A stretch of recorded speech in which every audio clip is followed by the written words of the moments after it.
Scientists opened a sealed sarcophagus. What was inside shouldn't exist. A sealed stone chamber in southern Iraq, buried 12 feet below the surface, untouched since 2900 BCE. A limestone block locked in the Cairo Museum basement since 1973, never publicly displayed, never formally studied. A parchment fragment stored in a cedar box inside an Ethiopian church that has not let it leave the building in 400 years.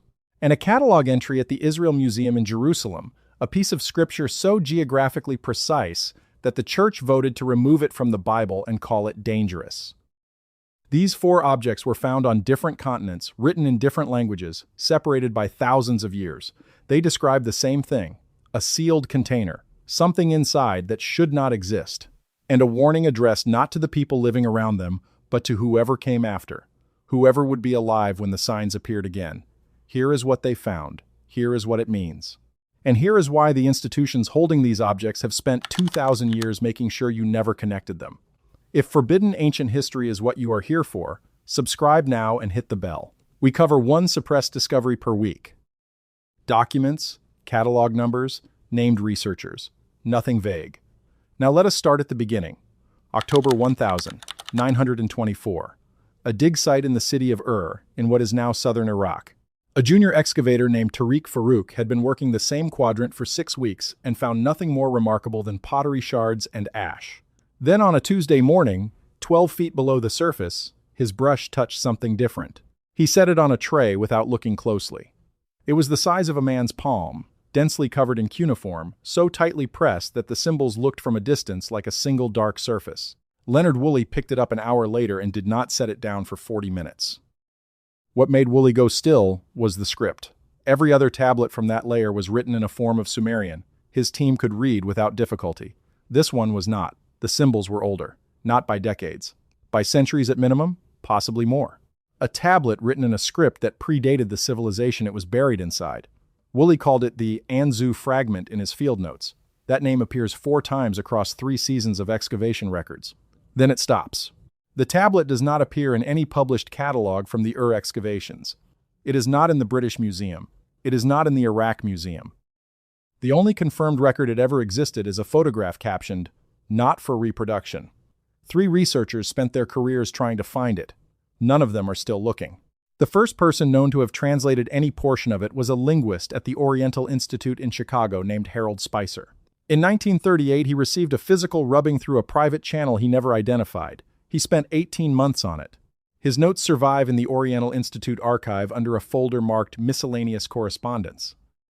They contain 12 pages of partial translation, several diagrams of astronomical configurations, and a single sentence in the margin of the final page in a more agitated hand.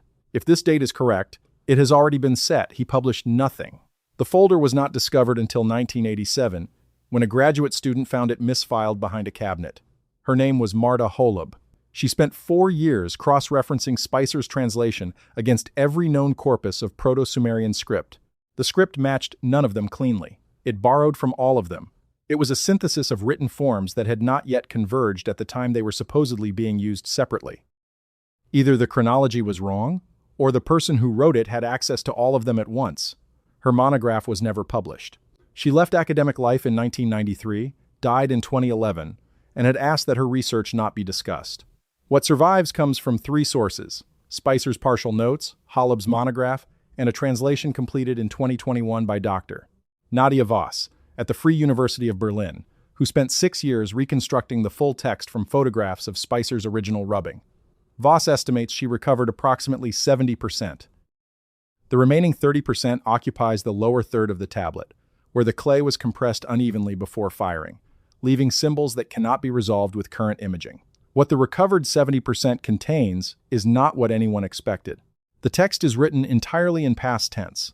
Every event is framed as something the author witnessed, survived, and recorded for a reader who would come after. This is not how Sumerian prophetic literature works.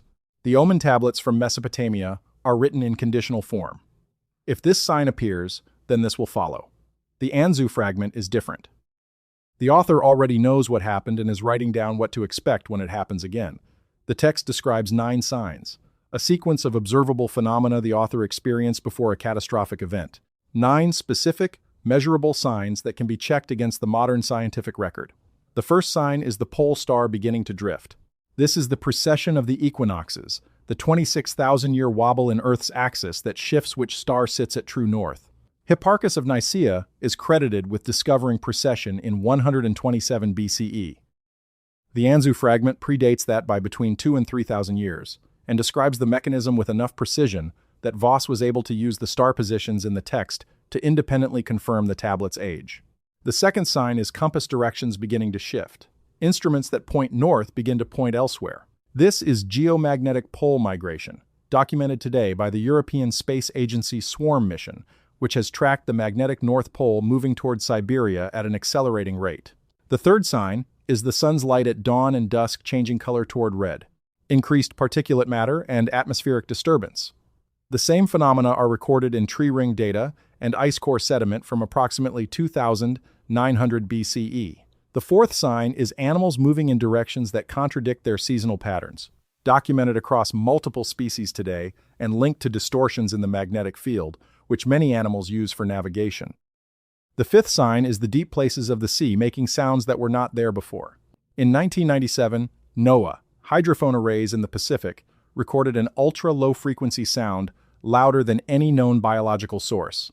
It became known as the bloop. Its origin was never definitively confirmed. The sixth sign is fire, appearing in the sky above deep water without storm. High-altitude plasma discharges associated with periods of weakened geomagnetic shielding. The seventh sign is the breathing of the ground increasing. The seismic record since 1900 shows measurable acceleration in major events per decade from 1950 onward. The eighth sign is what the Sumerian text calls the sky-binding weakening. Dr. Voss reads sky-binding as a reference to the geomagnetic field. The South Atlantic anomaly, a region of degraded magnetic shielding stretching from southern Africa across the Atlantic to South America, is growing. Satellites passing through it experience unexplained electronic failures at a rate 3 times higher than elsewhere. In 2023, satellite operators reported a 300% increase in unexplained system failures compared to baseline readings from the previous decade. The ninth sign is the boundary opening.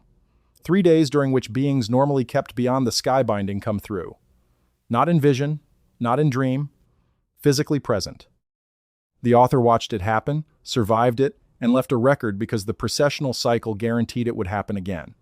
3 possible readings exist, and Voss presents all 3 without choosing. The first is that the author witnessed extreme atmospheric and electromagnetic phenomena and described them in the only conceptual language available. The beings are physics, misread by human perception under extreme sensory disruption. The second is that the author witnessed structures between Earth's surface and the upper magnetosphere, able to make contact during a period of zero geomagnetic field. The third reading is the one Voss declines to state explicitly but does not exclude. The author saw what the author says was seen: beings moving through a boundary that had opened, remaining for 3 days, departing when the sky binding reasserted itself. The chamber where the Anzu fragment was found was sealed from the inside. Woolley noted this in his personal journal, not his institutional field notes. That journal was catalogued in a university library in Edinburgh in 1978 without anyone understanding what it contained. The relevant entry is dated the 14th of October 1924. Woolley writes that the clay used to seal the chamber entrance had been applied from within, and that there was no mechanism by which a person who applied it from within could have exited afterward. Someone went into that chamber and did not come out. They sealed themselves inside and waited for what they knew was coming. The flood layer above dates by 3 independent radiocarbon analyses to approximately 2,900 BCE. The tablet ends with a single line. Voss marks it as the only passage she is fully confident in, because the symbols are large, deeply pressed, and show none of the compression damage affecting the rest. She translates it as, "You already know what this is. You have seen the signs. The only question left is what you will do in the 3 days, while the boundary is open." The author sealed the chamber in 2900 BCE and left that sentence for whoever came next. We are whoever came next.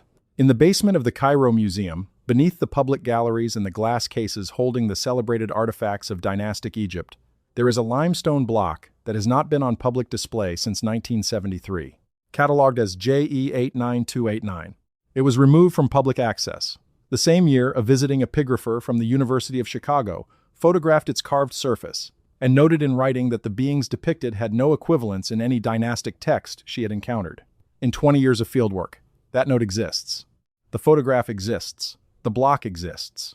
What does not exist is a single peer-reviewed paper dedicated to what is carved on it. The block was excavated in 1971 from a sealed subsidiary chamber beneath the Sakara necropolis by Dr. Jean-Philippe Lauer, a French Egyptologist who spent more than 7 decades at Sakara. His field notes describe the chamber as predating the surrounding step pyramid complex not by years but by centuries. The stratigraphic analysis placed its construction before the accepted beginning of dynastic Egypt. The Cairo Museum catalogued it in 1974 as pre-dynastic ceremonial relief, provenance uncertain. No dedicated study has been published since. The beings on JE 89289 are labeled with a compound hieroglyphic glyph translated provisionally as those who came before the counting of years. In hieroglyphic convention, compound glyphs of that construction are precise categorical designations, not poetic flourishes. This glyph does not appear anywhere in the formal dynastic canon. But what it depicts does appear elsewhere, in 3 separate locations across 2 continents, recorded by civilizations that had no known contact with one another. The carved register depicts a construction sequence showing figures directing the placement of large stone forms using instruments not found in the documented Egyptian archaeological record. The key instrument involves a forked rod held downward at a specific angle. That angle, measured by geologist Robert Schoch in 2017, is 23.5 degrees. The same angle appears in the construction iconography at Göbekli Tepe in southern Turkey, the oldest temple complex on Earth, built approximately 11,600 years ago, 7,000 years before the Sakara block was carved. A geometric standard reproduced identically across 7,000 years and 2,000 kilometers. No intermediate examples exist in the archaeological record. In 2003, a materials analysis team from the University of Liverpool examined tooling marks on granite casing stones at the Giza Eastern Cemetery, specifically interior contact faces never visible once construction was complete. They found parallel grooves consistent in depth to within 0.22 millimeters, arranged in a helical pattern. Helical cut marks require rotational force. Rotational force applied to granite at that scale, using hand tools available in 2500 BCE, is not reproducible under experimental conditions. The lead researcher described the marks as consistent with a rotating cutting apparatus of unknown provenance. The groove data was published without a mechanism explanation. Dr. Christopher Dunn's analysis, noting the marks would require tolerances finer than most modern CNC equipment, was declined without stated cause. Then a third layer. In 2021, a team published a study in Nature Communications analyzing ancient DNA from 93 individuals buried at Giza and Sakara across the core pyramid construction period. Table S, 7 flags, a haplogroup for 4 individuals in the same stratigraphic layer beneath the Sakara pre-dynastic complex. The 4 individuals cluster together. Their genetic markers do not match any known lineage in the full dataset. The study's authors attributed it to potential contamination and moved on. No follow-up analysis has been published. The burial layer those 4 individuals came from sits directly beneath the subsidiary chamber where Lauer's team found the carved block in 1971. 3 independent lines of evidence converge on the same physical location, the same stratigraphic layer, at the same site. Architectural iconography, geometric cross-site analysis, genomic data. The beings on JE 89289 predate dynastic Egypt. Their tools appear at the oldest ritual site on Earth, reproduced with geometric precision across millennia without explanation. In the burial layer directly beneath the chamber, 4 individuals carry biological markers. The most comprehensive ancient DNA study ever conducted could not place on the human family tree. JE 89289 remains in the basement. 3 sealed subsurface chambers confirmed by radar in 2018 have not been opened.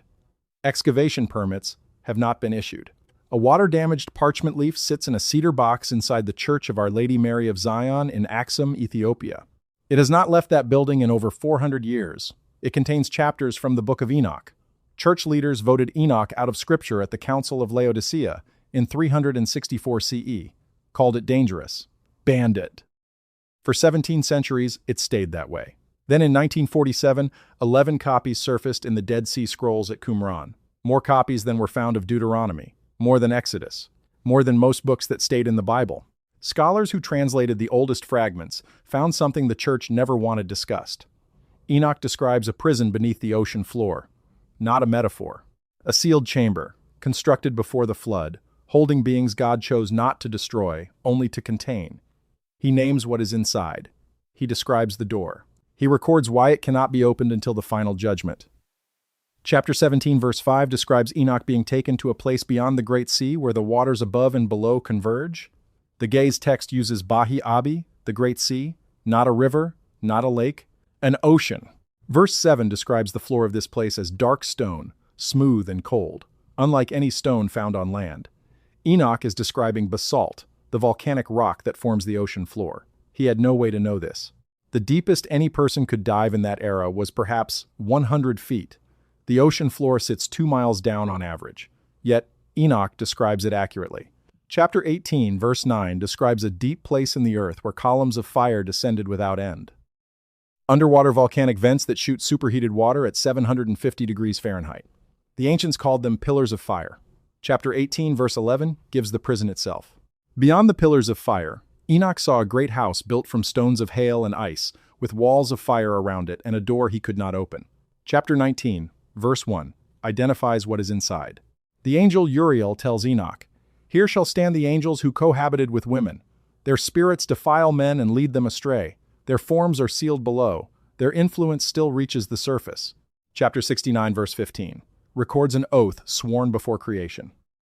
Before the ocean existed, the containment of whatever lives beneath the ocean floor was agreed upon before the prison was built. It was planned.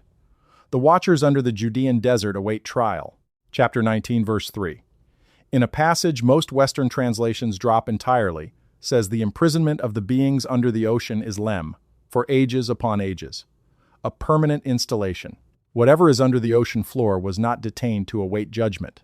It was removed and sealed away indefinitely. The text implies these beings could not simply be unmade. They had to be held. The architecture Enoch describes is specific. He does not say a dark place. He gives materials. The walls are made of stones of hail, ice compressed under enormous pressure. The floor is dark basalt, smooth, and cold. Fire burns along the perimeter walls, but does not melt the ice. Outside the structure, pillars of superheated water rise from vents in the ocean floor. The door is set into the ice wall facing away from the vents. Enoch reaches toward it and Uriel stops him. No explanation, just, "Do not touch it." The Gaze text adds that the door has no handle on the outside. It can only be opened from within. The door was not designed for a visitor. It was designed for a warden.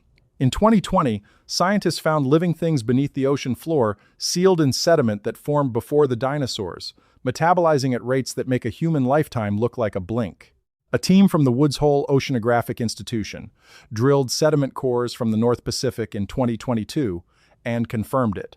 Living cells, ancient, dormant, still metabolizing. Their results in Nature Microbiology noted genetic markers unlike anything in the surface biosphere. Not surface life that adapted. A previously unknown branch of life, isolated and sealed. Enoch said the same thing 2,000 years earlier. What is down there is not like what is up here. The suppression begins at the Council of Laodicea in 364 CE. Canon 60 prohibits texts that name the angels held in punishment and describe the places of their binding. The church taught that Satan and his angels were cast into a spiritual realm. Enoch taught that specific named beings were imprisoned in specific, measurable locations. One framework is abstract and the other is concrete and testable. Jerome and Augustine dismissed his ocean chapters without explaining why Enoch knew the ocean floor was made of dark, smooth stone. In 2019, a Norwegian vessel detected acoustic signatures at 4 miles depth in the South Atlantic that its instruments could not classify. The report was classified. A summary published in 2021 had the acoustic data section redacted. Now place all 4 lines of evidence side by side, because separately they are strange. Together they are something else. A Babylonian tablet buried in 2900 BCE describes 9 observable signs preceding a 3-day window, during which beings normally kept beyond the sky binding make physical contact with the surface. The author survived this, recorded it in a script assembled from sources that by conventional chronology did not exist simultaneously, sealed themselves inside the chamber, and addressed the record to whoever would be alive when the processional cycle brought the signs back around. 7 of the 9 signs are present in the current observational record. The 8th is active and growing. A limestone block sealed underground before the dynastic period depicts beings labeled those who came before the counting of years, using tools that reproduce a precise geometric standard, identical to iconography at the oldest temple complex on Earth, 7,000 years later. 4 individuals buried in the same stratigraphic layer carry genetic markers the most comprehensive ancient DNA study ever conducted could not place on the human family tree. 3 sealed chambers beneath the same site have been confirmed by radar and have not been opened. A Ge'ez manuscript in an Ethiopian church describes a prison beneath the ocean floor, names its occupants, records the precise materials of its construction in terms that match modern oceanographic data with zero ambiguity, and was written 200 years before Christ by someone who could not have known the ocean floor was made of dark, smooth basalt. Living organisms sealed beneath that floor, carrying genetic markers that are not surface life, were confirmed in Nature Microbiology in 2022. A clay tablet from Ur, written in a synthetic Proto-Sumerian script, found in a chamber sealed from the inside in 2900 BCE, describes a geomagnetic reversal with enough precision that a researcher at the Free University of Berlin independently confirmed the tablet's age using the star positions embedded in the text. The tablet ends with a direct address to whoever found it. You have seen the signs. The only question left is what you will do in the 3 days while the boundary is open. These are not 4 pieces of mythology pointing at the same theme. These are 4 distinct evidentiary lines, operating in separate academic disciplines, found in separate archives on separate continents, producing the same specific, testable, scientifically precise description of the same event. The ocean floor is made of dark, smooth volcanic basalt. Hydrothermal vents shoot fire from that floor. Dormant living organisms exist sealed beneath the deepest ocean. An ancient text written before the Roman Empire describes all of that alongside a sealed prison containing beings that are not dead. The geomagnetic field is weakening. The pole is migrating. A Babylonian tablet identifies both as early entries in a 9-sign sequence, culminating in a 3-day open boundary. The text is not mythology, it is documentation. The people who wrote it had access to knowledge about the physical world they should not have possessed. They sealed it in places where it would outlast everything above it, and they addressed it to us. The Ge'ez manuscripts remain in Axum, inaccessible. Fragment 4Q203 sits in Jerusalem under glass. JE 89289 is in the Cairo Museum basement. The Anzu fragment does not have an accession number. The sealed chambers beneath Sakara have not been opened. The acoustic data from the South Atlantic sits in a redacted file in Oslo.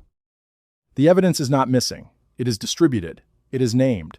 It has catalog numbers and field notes and conference records and journal citations and satellite data. It is simply very inconvenient, all at once, for the same reason. So now you know what was found in a sealed chamber at Ur in 1924, what is carved on a limestone block in the Cairo Museum basement, what Enoch described about the ocean floor centuries before any human should have been able to describe it, and why all 4 lines point at the same events, written down by people who survived them and addressed the record to whoever came after. None of this is speculation. Every object has a catalog number. Every researcher is named. What we have is not a theory. It is a map drawn by people who were there.